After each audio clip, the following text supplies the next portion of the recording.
बिस्मिल्लाहिर्रहमानिर्रहीम। पिछले लेक्चर में हमने यूरोपियन हिस्ट्री का जो चैप्टर नंबर 7 स्टार्ट किया था, 8 sorry, the unification of Germany.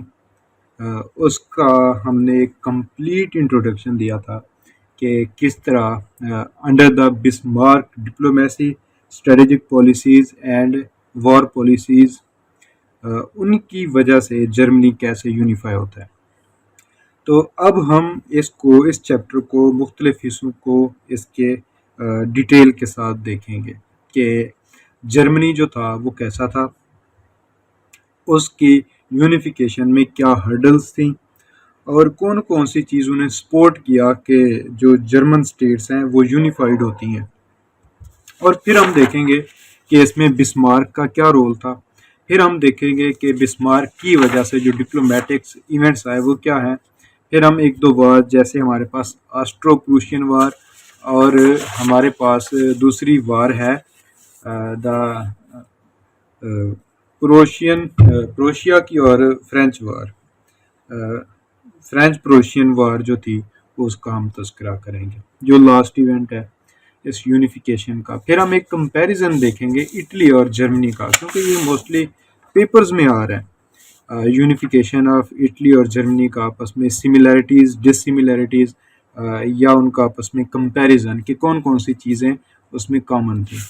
तो ये सारे जो पार्ट्स हैं इस चैप्टर के, ये हमने इसलिए अलग अलग अब डिटेल से आपको बताने हैं ताकि आप लोगों को अगर इस चैप्टर में से किसी भी एंगल से कोई क्वेश्चन है तो आप उसको अच्छे तरीके से टेकल कर सकें।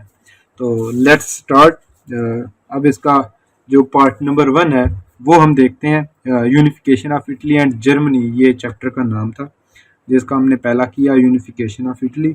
अब देख रहे हैं यूनिफिकेशन ऑफ जर्मनी। तो इसमें सबसे पहले हम इसके मेजर जो हर्डल्स थी वो डिस्कस करेंगे। फिर इसके जो फेवर्स जो चीज़ें कर रही थी यूनिफिकेशन को वो डिस्कस करेंगे। कल हमने ये चीज़ भी सारी आपको डिटेल से समझाई थी कि यूनिफिकेशन होती कैसे कैसे। अभी हम आगे अब इसको मज़ीद डेप्थ में पढ़ेंगे। तो देखते हैं अब यहाँ पे कोटेशन है बिस्मार्क की, you can not make omelette without breaking eggs, कि आप एक ऑमलेट तब तक नहीं बना सकते हो जब तक आप अंडों को तोड़े नहीं। इसका इंट्रोडक्शन देखते हैं ज़रा। 1789 को वो कहता है, जो फ्रेंच रेवोल्यूशन आता है, उस वक्त जो स्टेट्स थी, जर्मन स्टेट्स संभालर, वो 300 स्टेट्स थी। वो सारी जो स्टेट्स थी वो 3 हिस्सों में डिवाइडेड थी। 3 हिस्से किस तरह के, मैं आपको साथ साथ थोड़ा थोड़ा दोबारा बताता चलूँ। एक है नॉर्थ साइड, ये है। फिर है मिडल साइड, सेंट्रल साइड, और ये है साउथ साइड।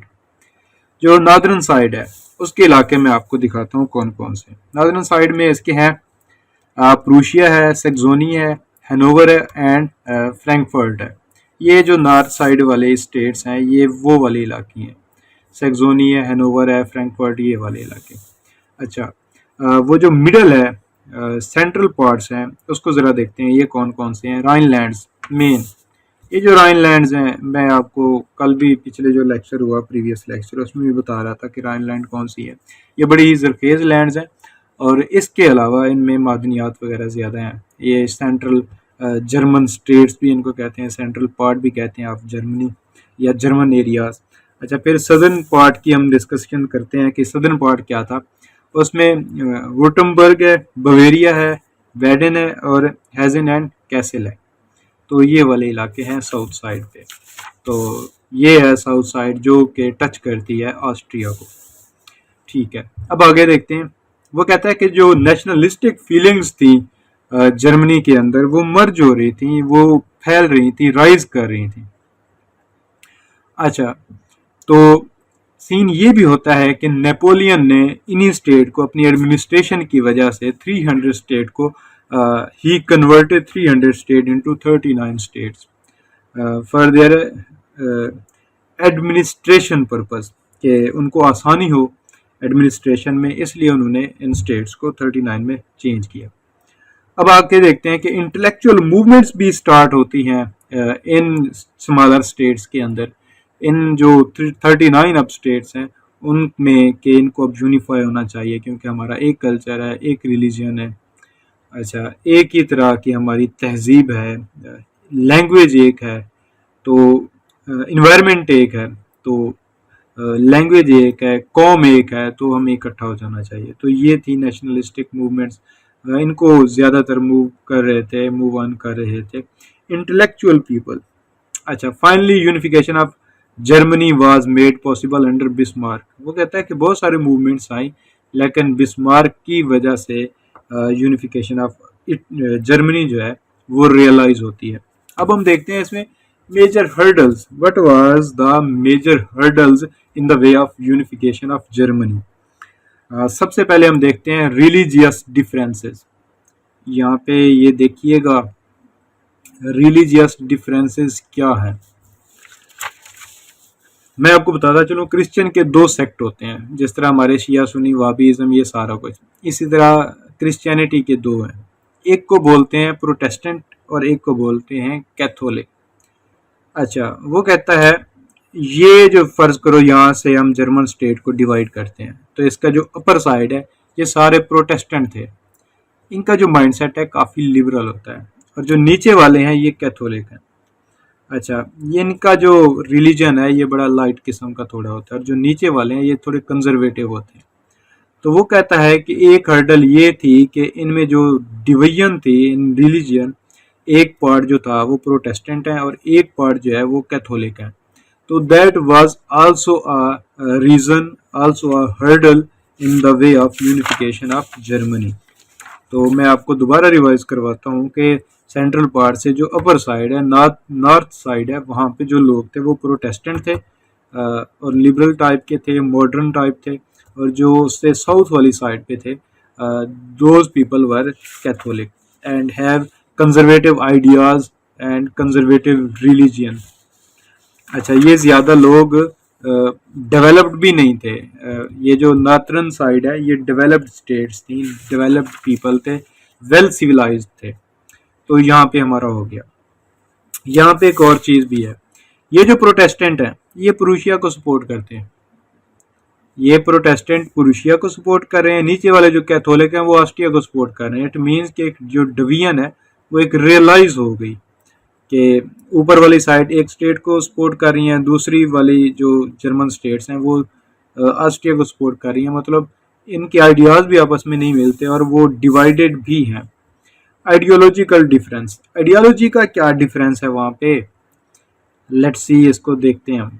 वो कहता है नॉर्दर्न साइड और प्रूशिया, ये है नॉर्दर्न साइड।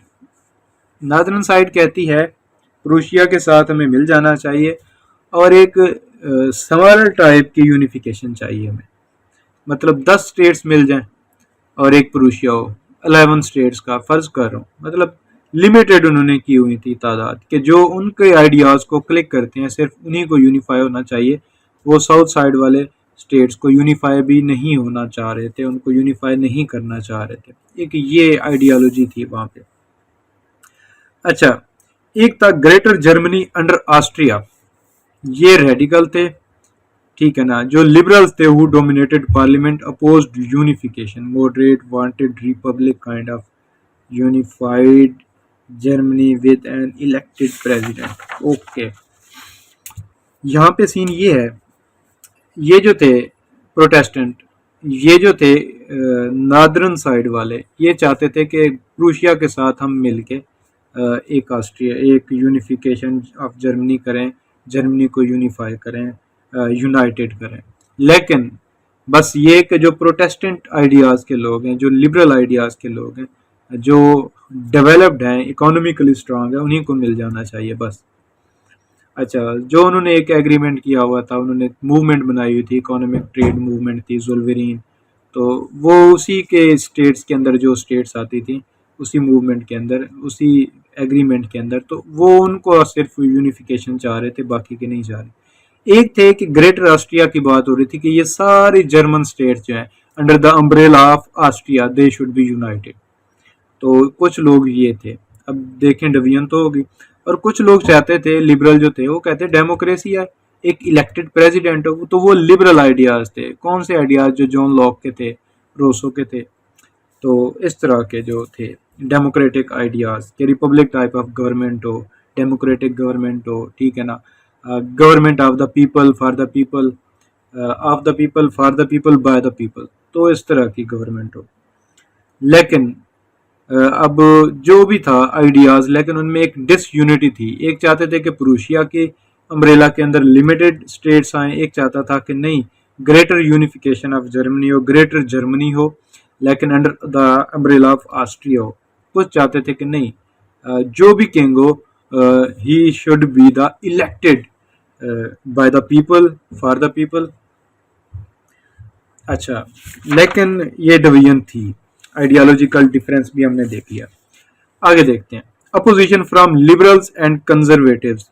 ये एक आइडिया देखें, ये एक थर्ड हर्डल है जो हम डिस्कस कर रहे हैं। पहले रिलीजियस की हमने डिस्कस की, दूसरी हमने डिस्कस की आइडियोलॉजिकल डिफरेंसेस। अब थर्ड जो है वो कर रहे हैं हम opposition from the liberal, opposition from the liberals and conservatives. वो कहता है 1848 revolution failed due to liberal wasted time and opposed to raise a strong army at Frankfurt Assembly of May 1848. Also opposed increasing taxation and maintaining strong army. Conservative Prussian not want to merged with unified Germany and not want to take the burden of poor southern states. Let's see. ये जो liberal थे, जब 1848 का revolution आता है तो ये suppress हो जाते हैं, ये फेल्ड हो जाते हैं। ये जो मूवमेंट लेके आ रहे थे लिबरल्स अगेंस्ट कंजर्वेटिव्स या against existing monarchs of the Europe, against existing Prince of the 39 states, तो उनके जो खिलाफ कर रहे थे तो वो फेल हो गए। क्यों फेल हुए? क्योंकि उनके पास स्ट्रांग आर्मी नहीं थी, और वो ये कि वो आर्मी स्ट्रांग बनाना ही नहीं चाहते थे। तो जब वो कमज़ोर थे तो फिर साफ ज़ाहिर है उनको मुखालफत हुई, उनका नुकसान हुआ। अच्छा, कंजर्वेटिव अब ये चाहते थे कि एक ग्रेटर जर्मनी हो under the umbrella of Austria, लेकिन जो लिबरल्स थे, जो इकोनॉमिकली स्ट्रांग थे, वो चाहते थे कि नहीं, ऐसा नहीं होगा। तो सीन ये था, अब जो प्रूशिया के अंडर चाहते थे, वो चाहते थे कि जो गरीब स्टेट हैं, जो पुअर स्टेट्स हैं, हम उनका बर्डन क्यों उठाएं, हम उनको अपने साथ यूनिफाई नहीं करते, वो जिधर जाना चाहे जाएं। लेकिन जो इकोनॉमिकली स्ट्रांग थे, they should be the part of our union. तो ये एक अपोजिशन थी लिबरल्स और कंजर्वेटिव के दरमियान। Weakness of Frankfurt parliament. Frankfurt parliament क्या था?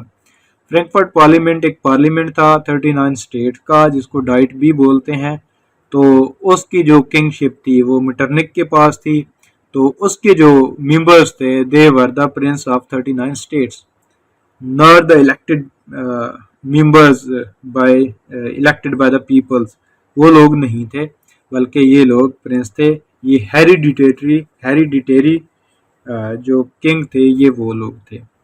तो ये लोग पार्लियामेंट का हिस्सा थे। इन्होंने पार्लियामेंट को मजबूत नहीं होने दिया, क्योंकि इनकी आपस में जेलसीज थी, आपस में एक दूसरे के खिलाफ ये लोग बगावत करते थे या एक दूसरे की टो में लगे रहे। इन्होंने अपनी काज के लिए, अपने स्टेट के लिए, अपनी यूनिफिकेशन के लिए किरदार अदा नहीं किया, जो कि पार्लियामेंट को करना चाहिए था। तो इसमें वही हमने कहा कि जो वीकनेस है फ्रैंकफर्ट पार्लियामेंट की, that was also the reason in the hurdle of unification of Germany. Metternich gave 39 states a false sense of unification and used Diet to support anti-unification policies. अच्छा, मिटरनिक ने इस पार्लियामेंट को इस्तेमाल किया, diet parliament को कहते हैं। अच्छा, तो उसने इसको इस्तेमाल किया कैसे? जो लिबरल्स थे, जो मूवमेंट स्टार्ट थी नेशनलिज्म की, उनके खिलाफ। तो सेंसरशिप के लिए उन्होंने कुछ कवानीन पास कराए, जिसको हम चार्ल्स बैड डिक्रीज बोलते हैं, 1819 में कराए। Parliament was dominated by liberals, middle class and Junkers, and these were the people who influenced king William IV to use army to suppress revolution of 1848 in Prussia. कि जो Frankfurt parliament के members थे, इन्होंने convince किया Prussia के head को, king William four को, कि वो आर्मी को इस्तेमाल करे जो रेवोल्यूशन आया हुआ है प्रूशिया के अंदर। लैक ऑफ फॉरेन असिस्टेंस देखते हैं ज़रा, तो इट मीन्स कि इन्होंने जो नेशनलिस्टिक मूवमेंट्स थी उसको सुप्रेस कर दिया, इन्होंने अपनी काज को ही मारा। लैक ऑफ फॉरेन असिस्टेंस को देखते हैं कि रशिया जो है ये ऑस्ट्रिया को सपोर्ट कर रहा था, और ऑस्ट्रिया क्या था, वो जर्मन यूनिफिकेशन के खिलाफ था। Austria सुप्रेस्ड revolution in German states. हम बात सामने आ गई कि जो फॉरेन असिस्टेंस है वो लोकल जो नेशनलिस्टिक पीपल थे, मूवमेंट्स थी, उनको नहीं थी, लेकिन जो इसको सुप्रेस करने वाले थे, जो कंजर्वेटिव लोग थे, उनको ये पावर्स हासिल थी। उन्होंने फॉरेन आर्मी के ज़रिए इंटरवेंशन करके इन नेशनलिस्टिक मूवमेंट को सुप्रेस किया। लैक ऑफ फॉरेन असिस्टेंस हमने देख लिया। आगे देखते हैं फेलियर ऑफ 1848 रेवोल्यूशन। ये जो रेवोल्यूशन आया था for the cause of unification, for the cause of nationalism, for the cause of liberalism, for the cause of liberal democracy, democratic culture, तो ये सारे जो थे ये क्या होते हैं, ये फेल हो जाते हैं, इनको सुप्रेस करता है ऑस्ट्रिया। तो ये भी एक हर्डल थी। ऑस्ट्रियन इंपीरियलिज्म देखते हैं कि मीटरनिक जो था वो फ्रैंकफर्ट पार्लियामेंट, जिसको डाइट भी बोलते हैं, उसका लीडर था। तो वो जानबूझ के इन लोगों को आपस में लड़वाए रखता था, इनको इकट्ठा नहीं होने देता था। मिलिट्री वीकनेस देखते हैं हम, ऑस्ट्रिया बहुत बड़ा डिफेंस उसका स्ट्रांग था, ठीक है ना, डिफेंसलेस थी सारी स्टेट सिवाय प्रूशिया के। तो ये एक बहुत बड़ी वजह थी कि ऑस्ट्रिया की मिलिट्री स्ट्रांग थी, दूसरी स्टेट्स की मिलिट्री बहुत ही बस समझें कि ना होने के बराबर थी, हार्मलेस मिलिट्री थी।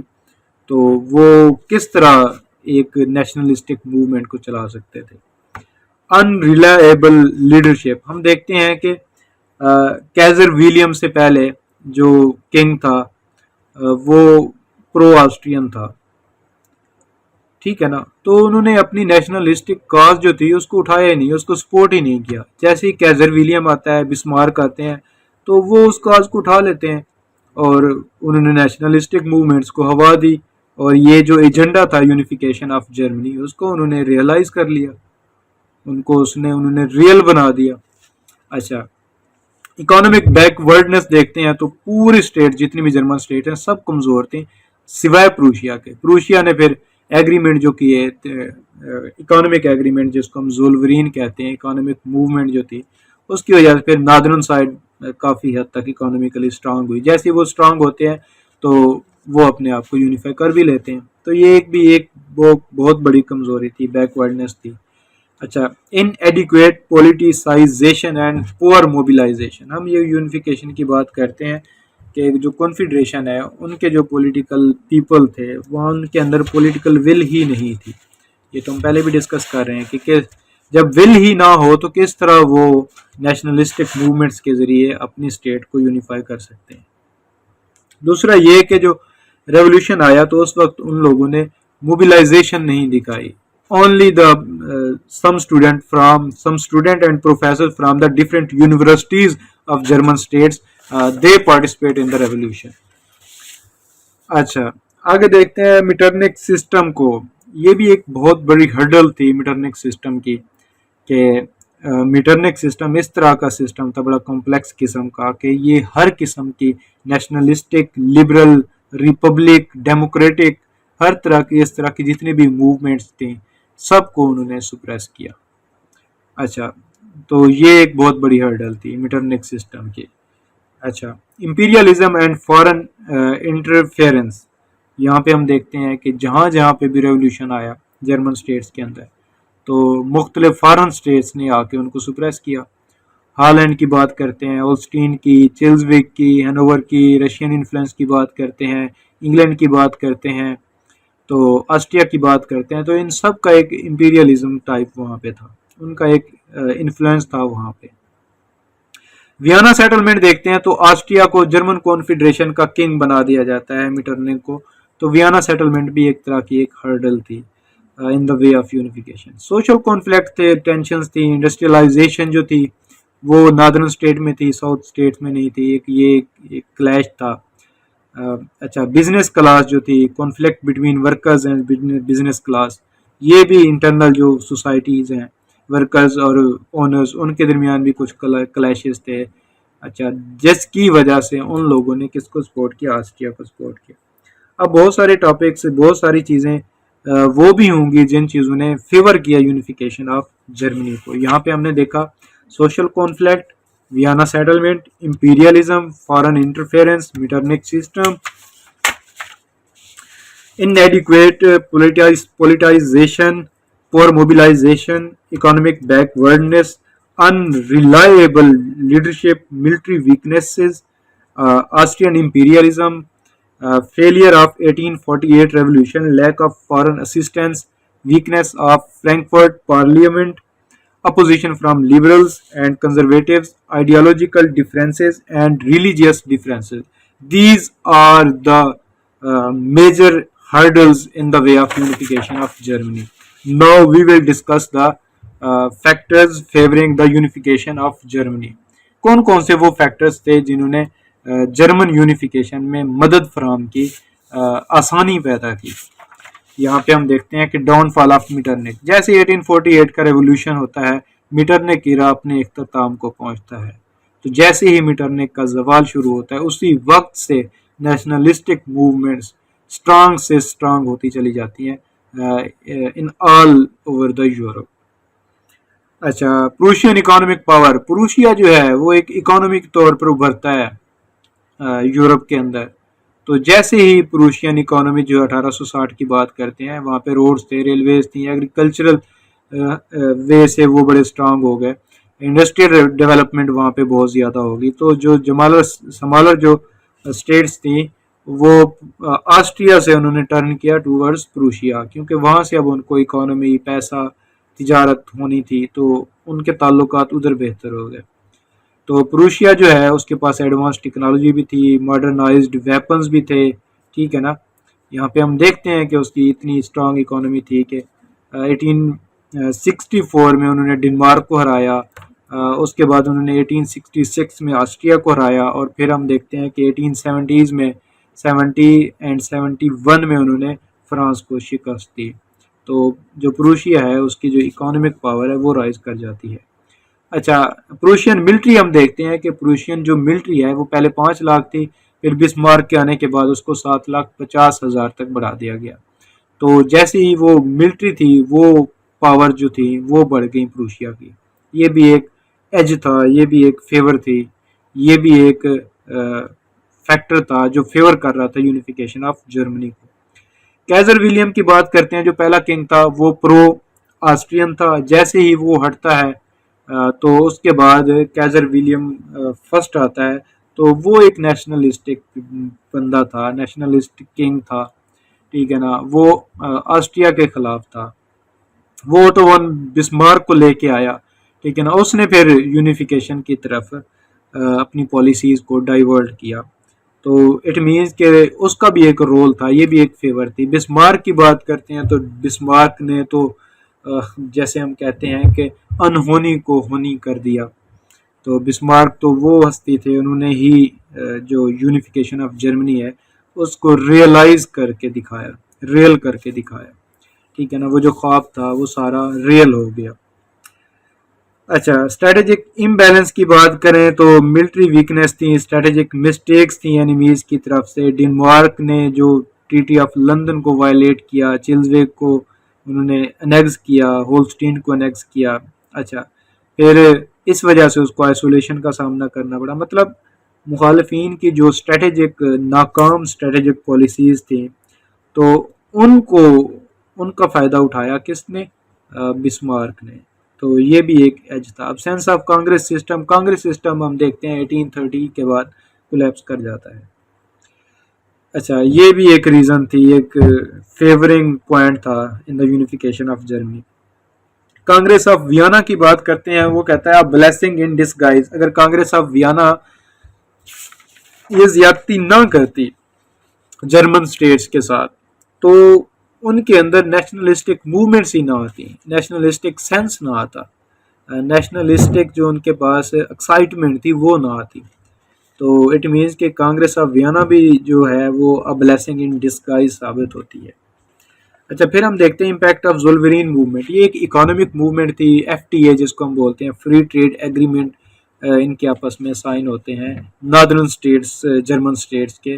तो ये भी एक पॉजिटिव इम्पैक्ट था और इनकी इकोनॉमी राइज करती है। अच्छा, impact of Napoleonic reforms. Napoleon 300 states को 39 स्टेट्स में कन्वर्ट कर देते हैं। तो ये भी एक बहुत बड़ी हम कहते हैं कि रीज़न है,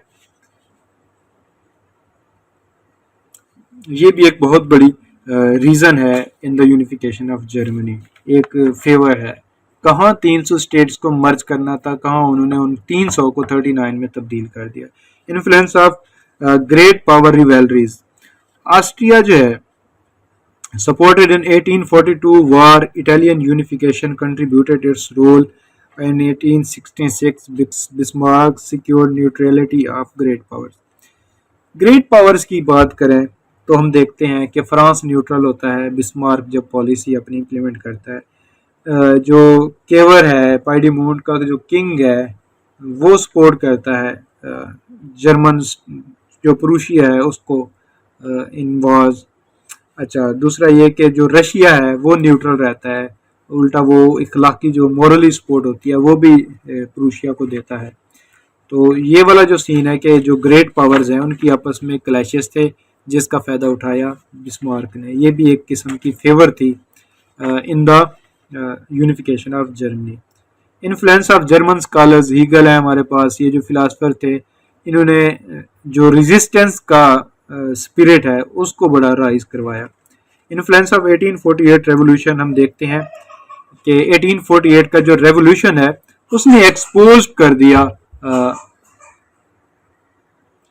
1848 का जो रेवोल्यूशन है उसमें होता क्या है कि सुप्रेस हो जाते हैं ये जो मूवमेंट्स थी, नेशनलिस्टिक मूवमेंट्स, ये जितनी भी मूवमेंट्स थी सबको नाकामी होती है। जब नाकामी होती है तो एक चीज़ सामने आती है कि वो कौन कौन से पॉइंट थे जिसकी वजह से नाकामी हुई। तो इस चीज़ का उन्होंने फिर दोबारा उसको नए सिरे से रिफॉर्म किया अपनी स्ट्रेटजीज को। अच्छा, अब ज़रा आगे देखते हैं stages in the way of unification. ये जो हमने 1848 तक हमने कुछ चीज़ें पढ़ी कि हर्डल्स क्या थी और फेवर्स जो चीज़ें कर रही थी वो कौन कौन सी थी। तो हमने उनसे पहले देखा कि नेपोलियनिक इरा जो है उसमें क्या किया जाता है, कॉन्फेडरेशन वजूद में आती है, रिफॉर्म्स आती हैं, रेवोल्यूशनरी जो आइडियाज़ हैं, ideas of liberty, equality, nationalism, liberalism, constitutionalism, तो ये सारी चीज़ें जो है उनको प्रमोट किया जाता है, वो जर्मन स्टेट्स के अंदर आती हैं। एक ये डेवलपमेंट्स होती हैं। फिर हम देखते हैं कि 1815 के बाद जो कांग्रेस ऑफ वियना है, रेवोल्यूशनरी है, उसमें देखते हैं कॉन्फेडरेशन बनती है। फिर जो डाइट है, पार्लियामेंट जो है वो आता है। मीटरनिक की प्रेसिडेंसी हम देखते हैं कि ये इस इरा में पूरी जर्मन स्टेट्स जो हैं, जो पार्लियामेंट है डाइट उसकी प्रेसिडेंसी जो है वो मीटरनिक को मिलती है।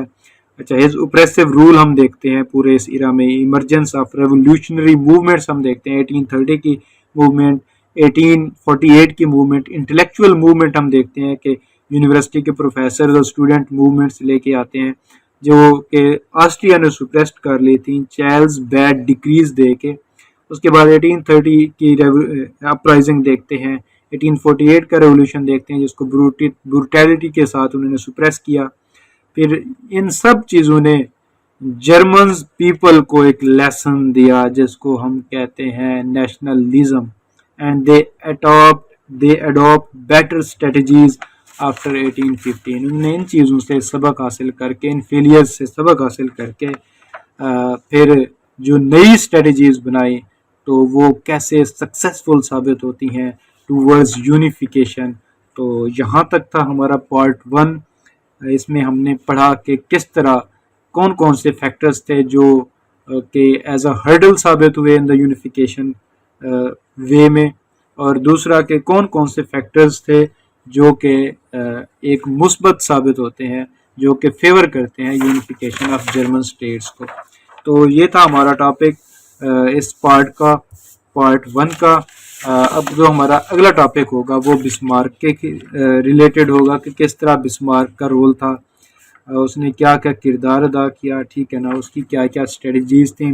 फिर उसके डिप्लोमेटिक इवेंट्स हम देखेंगे, ठीक है ना। उसके बाद हम देखेंगे कि ऑस्ट्रिया और प्रूशिया की किस तरह वार स्टार्ट होती है। फिर उसके बाद हम फ्रेंको प्रूशियन वार भी देखेंगे, ठीक है ना। उसके बाद मुकम्मल यूनिफिकेशन जो होती है उसको भी देखेंगे। तो तब तक के लिए अल्लाह हाफिज़, अपना ख्याल रखिएगा। बहुत बहुत शुक्रिया।